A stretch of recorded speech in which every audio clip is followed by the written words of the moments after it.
All right, guys, we're back. First video of 2022. What is going on? Well, that's the question. What the fuck is going on in Bitcoin? It's really making a lot of people, I suppose, second guess their life decisions up until this point for the last few weeks.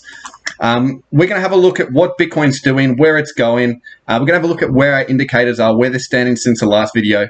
So before we get into it, make sure to like, subscribe. If you can share the video, fantastic. And let's get straight into it. So as you can see here, guys, we have broken to the downside outside of this triangle here. Now, this morning, about 1 o'clock this morning, it was looking very precarious. Look, there was a big red dildo forming on the way to the downside. You could say we're going to 39.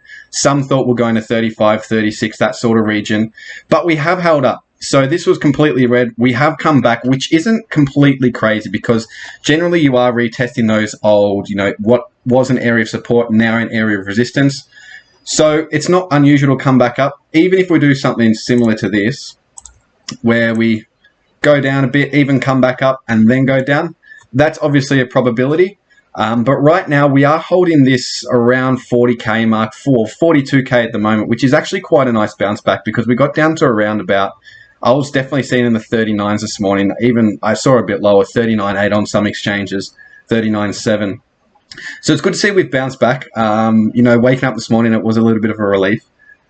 But I suppose, what are the probabilities from here? Like, where are we going? So, as always, guys, anything can happen. No one knows what's going to happen. It's always probabilities. So the probabilities we've got for this, we could do something. So if we continue the downtrend, we generally see something like this. We go down, retest that old support, and then keep going down all the way down to depressed land.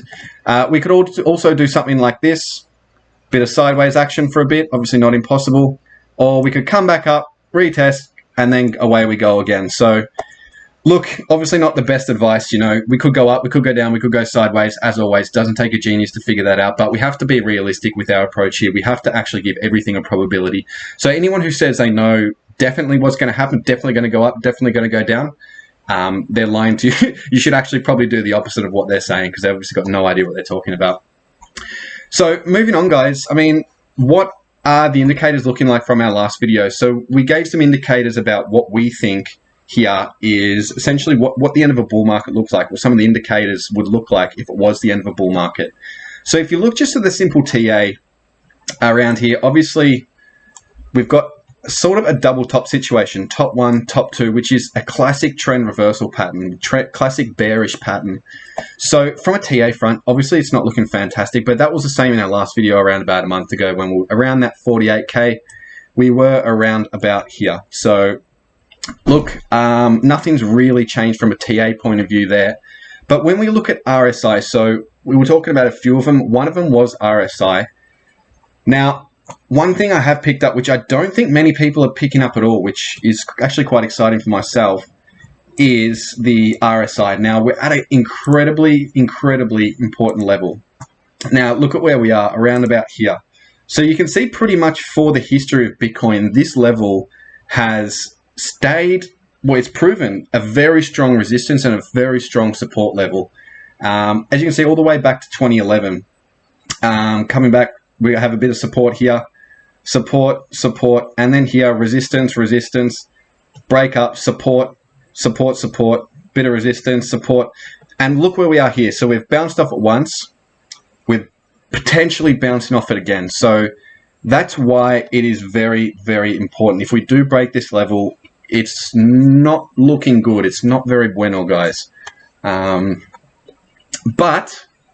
But looking at the other indicators, say such as bear capitulation. Now, generally when everything's going up, the bears, the people who don't believe, in this case in Bitcoin, are always saying, oh, fuck it, it's going to go up, I give up. Now, as you can see here, if we go over to one of the greatest bears in all of Bitcoin's history, if not the number one bear in all of Bitcoin, Peter Schiff, Shifty Pete, as we've got him, the god here in the back, Shifty Pete on our mug. As you can see, he's getting pretty bearish again. So that's actually a really good sign. Get out of MetaMask, wrong application there. Right, so let's make this a bit bigger. Is this working? I don't know why it's not working. But basically around here, guys, Shifty Pete's putting out a lot of bearish tweets again, which is usually a good sign that Bitcoin's going to go up, and quite the opposite when he's saying, oh, fuck it, Bitcoin's going to go to 100K. That's generally a sign it's going to go down, so quite funny times. But Shifty Pete's predicting a crash below 20K, says it seems likely. Tweeting a bunch about, Bitcoin, saying it's a Ponzi, get out, blah, blah, blah. So it's good to see that Shifty Pete's actually looking quite bearish again, so that's a good thing. I would be much, much, much more worried if Shifty Pete was coming out and saying, look, Bitcoin's going to go up. So that's good. NUPL, net unrealized profit loss, is another one. Now you can see here, basically we didn't hit. So obviously, as we spoke last time, when we hit this red zone, it's pretty much time to pack up and go home, guys. Now we didn't quite hit it. It was getting very close around December, around January, even as far as March and May, to that red zone. Didn't hit it. Now, it got pretty close. So it had me thinking, had a lot of people thinking who know about it, is it close enough? Obviously not every metric is always 100% right. So, but was it close enough to give a good indication? Now, back down here, back in June, July, you could say maybe, but the fact that we've bounced back up is generally a good indication that, I suppose, our theory that the bull market continues is still valid. For now, we're still setting higher lows on here. So that's obviously good. Again, we're not in the red zone, so for what it's worth, we're still on. Another one was whale on flow to exchanges. Now, to get the actual chart for whale on flow to exchanges is quite expensive. You have to pay like $700 a month, $800 a month. So look, unless you're like some sort of corporate trader or get it free, then it's not really worth it for your individual trader. You can get good, I suppose, analysis from other charts that are similar. Now, I've picked this one, Bitcoin wallet sizes over 100 Bitcoin. Now, traditionally, you have a whale is considered over 100 Bitcoin, over 1,000 Bitcoins.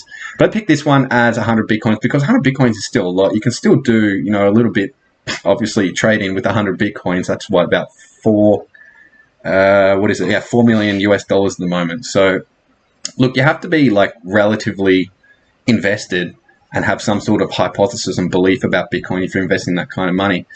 Now, as you can see, they're not actually accumulating anymore, but it is steady. They've accumulated a little bit. So we're a little bit up from roughly 15.8 to, about 16. So they are accumulating, which is good to see.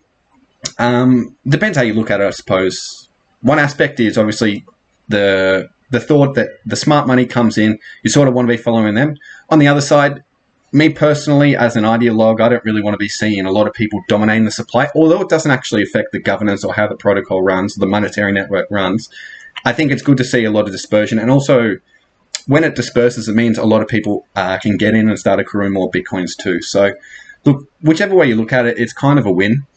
But as you can see here, the trend is relatively stable. Like, it's not really worth noting that it's going up or down. Since around about, May, you can even go back as far as October 18, it's pretty sideways. So that's good. It certainly doesn't indicate that the bear market's over. If the bear market was over, in a sense, as you would see back here at the highs, they start dumping. They start dumping. So they're not doing that, which is great. Moving on. Stock to flow, guys. It's had quite a deviation. Quite a deviation indeed, which is not bad. Because at the end of the day, as long as we sort of hit this level, so 133K by whatever 2024, basically 2025, the model is still valid. So we're sort of deviating to the downside of that, which isn't a bad thing. It sort of just means you can, well, it depends on how you look at it.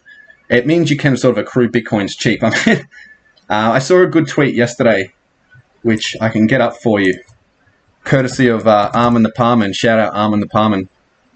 Armin, that's not him. That's fake Parman. Why is that coming up?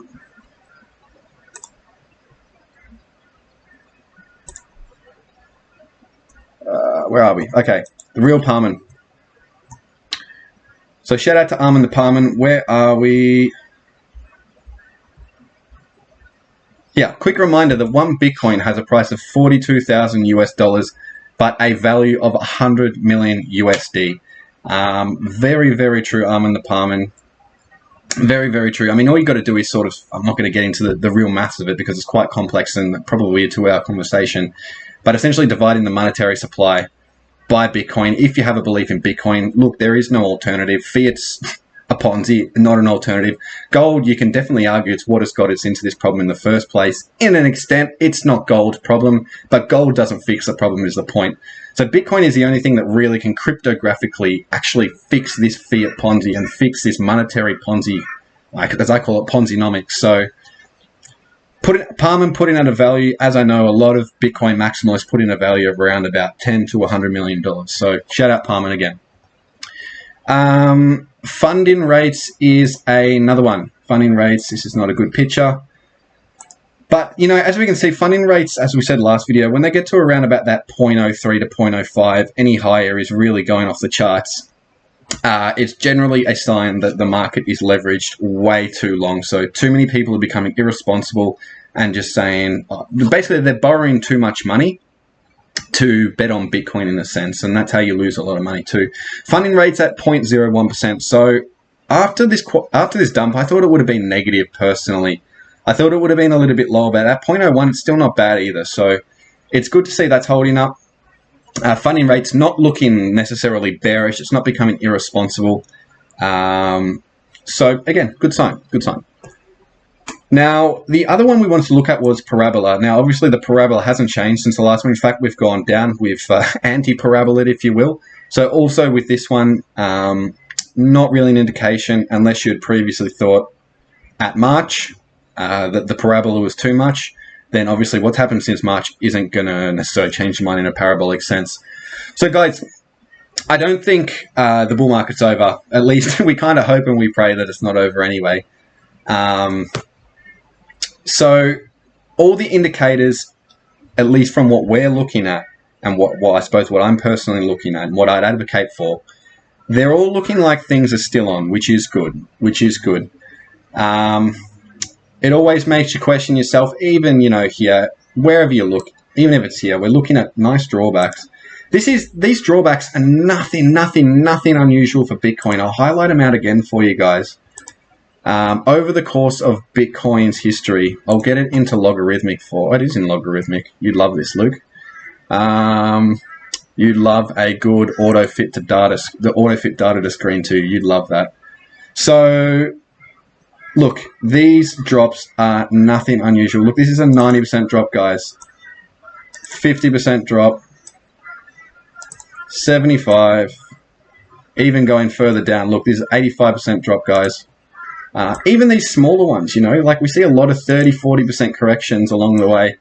Big ones here, you know how it is. So back here we saw, yeah, basically like a 50, 60% correction, which was, look, it makes you question your beliefs. I'll be honest, it makes you question your beliefs sitting in a chair like this. So it's good to see that nothing's really out of the unusual here.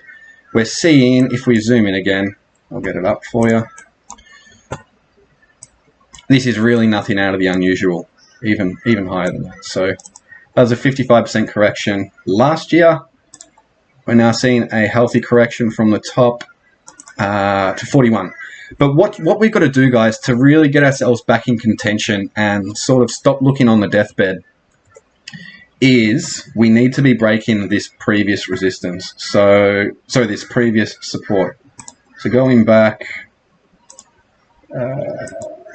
yes. So we want to be coming back into here very soon, guys, very soon. Otherwise, just by the simple technical analysis of it, something like this is very likely. We probably won't even go down this far. Like, to be honest with you guys, I don't think we'd hit 20. If we did, I'd be selling the house, to be honest. I'd be selling the car. If you got kids, you sell the kids. And you should be buying Bitcoin at that prices because that's an absolute steal. But if we were to continue down, it's unlikely we'd go below 30. In my idiotic, uneducated opinion, it's unlikely we'd go below 30. Especially with these indicators down here.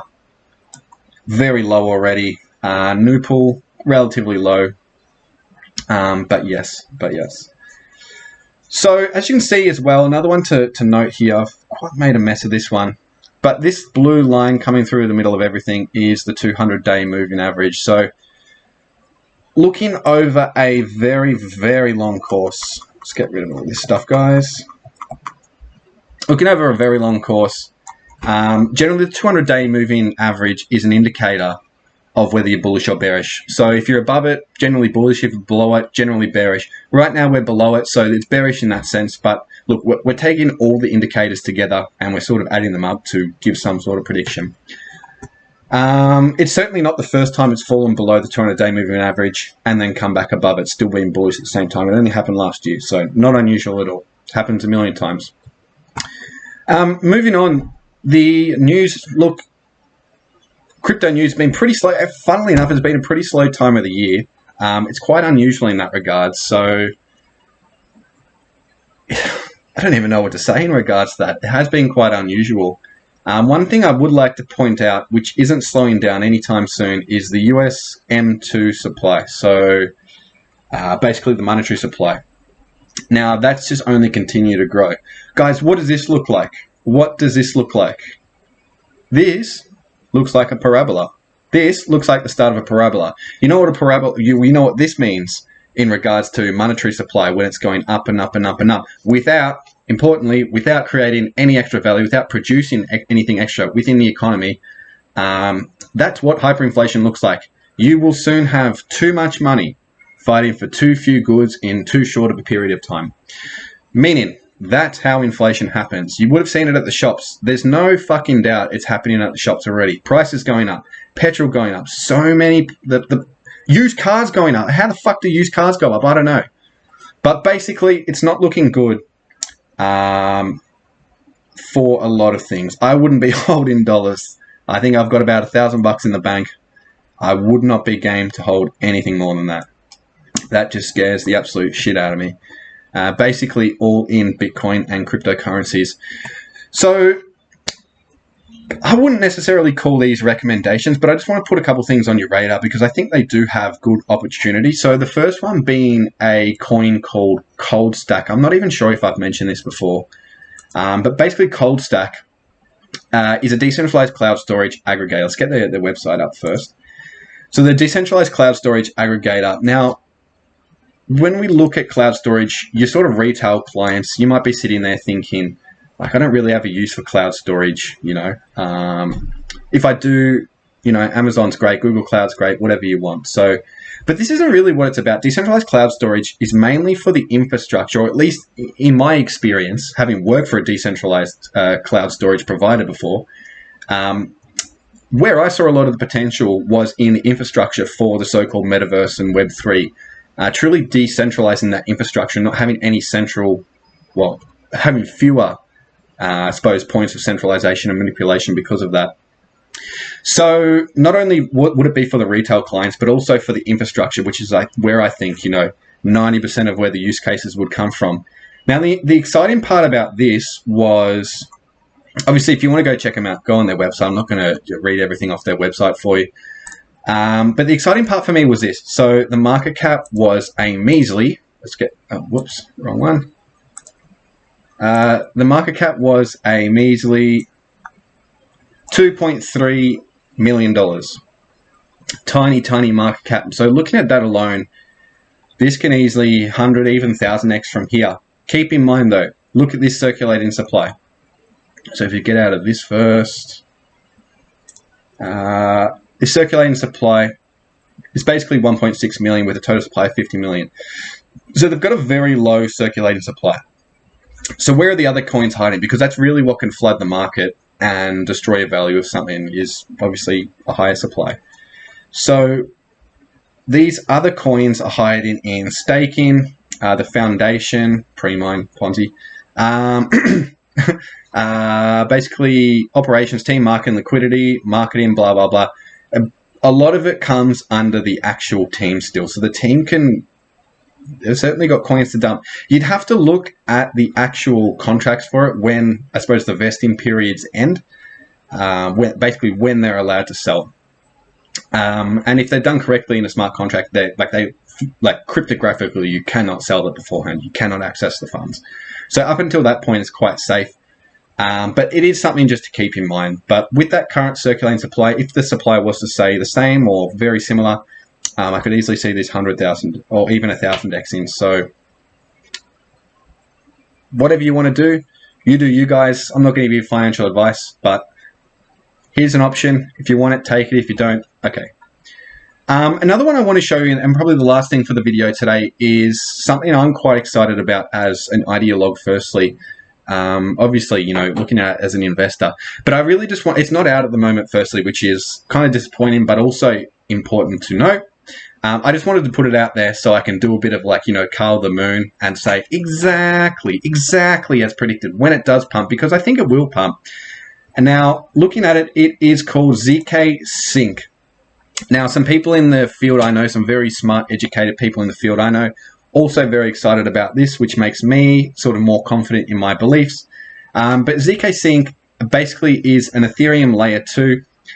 It doesn't necessarily have to be exclusive to Ethereum. So all you Bitcoin maxes out there saying ETH's not decentralized, or certainly ETH2 won't be decentralized. It's not exclusive on Ethereum. Obviously, a layer 2 can be anything. So zero knowledge proofs is what they use. So just to have a look in their docs, because I don't think their website is the best at the moment. They could probably use just like a little bit of marketing help. I'm here if you need me. And looking at them, so introductions, get this off again. Introduction, just to go through it very quickly, the features. So you got mainnet level security. So if you don't believe in ETH, you're a toxic Bitcoin maximalist. That doesn't mean much to you. But essentially what you're looking for is, so looking at some features. So as an ideologue, obviously having zero knowledge proofs is very important for privacy in terms of, I don't look at it as a sense of killing the government or beating the government or anything like that. I just look at it in terms of like empowering the individual and including the individual, not being able to censor anyone, essentially rug pulling power away from the government and giving personal freedoms back to the individual in a way that's too smart for the government. I mean, you can't, at the end of the day, maths works. That's the reality of the situation. And as long as 2 + 2 = 4, then this will always work. So 2 + 2 will always equal 4, and that's why this will always work. So importantly for me, what I was looking at, what's important for me anyway, is something like this. So native privacy. We are looking at cost of transactions. That's obviously massively important when we talk about mass adoption. Now, a quorum of validators cannot confiscate the funds, which means basically all the validators can get together and they can rearrange funds. If this was a case, say on Ethereum currently, you could do it. I suppose on Bitcoin, you can do it too, on pretty much everything. When you have a 51% share in Ethereum's case of nodes, then you can obviously rearrange funds however you want. You can double spend, you can do whatever you want, which would not necessarily get you too far because the network would be compromised and everything would be largely worthless. But that's important to know, is they can't actually confiscate the funds. And also the vulnerability to hot wallet exploits, because we do see this a little bit. Obviously, it doesn't happen every day, but when it does happen, it does affect a lot of people, is when wallets get hacked. I know personally people who have been, had tens of thousands of dollars lost from hot wallet hacks. On that note, if you ever want to, the only way to keep your storage 100% safe is in cold storage. So a Ledger, Trezor, AliPal, as I know some people like. Shout out, Mark. So look, that's pretty much that's pretty much what's exciting me about ZK Sync. Is we're essentially, through cryptography and through a privacy-focused solution, we are essentially empowering the individual to live their life. And I mean, the amount of empowerment I could give you, it's like saying name every word you know. The amount of benefits you can get from empowering the individual is really like saying name every word you know. There's a million options, and yeah, it's almost kind of pointless trying to actually remember off the top of your head. So look, guys, that's all for today. If you've watched this far, again, like, subscribe, share the video. It really does help me a lot, guys. It really does help me a lot. We're going to be putting out a lot of videos too, so I'm excited for this year. 2022 should be a good year, hopefully our best year ever. And no, not hopefully, it will be our best year ever. So guys, I'll be seeing you around, hopefully a lot more. I really do appreciate the support. If you want to send me a message, I've got a personal group on Facebook, helping a lot of family and friends either get started. Everyone's at a different stage, so there is no stupid questions in the group. Firstly, there's some people much more intelligent than myself, and obviously a lot of people learning in the group too. So there are no stupid questions. If you want, send me, if you're a family member or a friend of mine, just send me a message, say you want to be added to the group. Go over, follow me on Twitter too.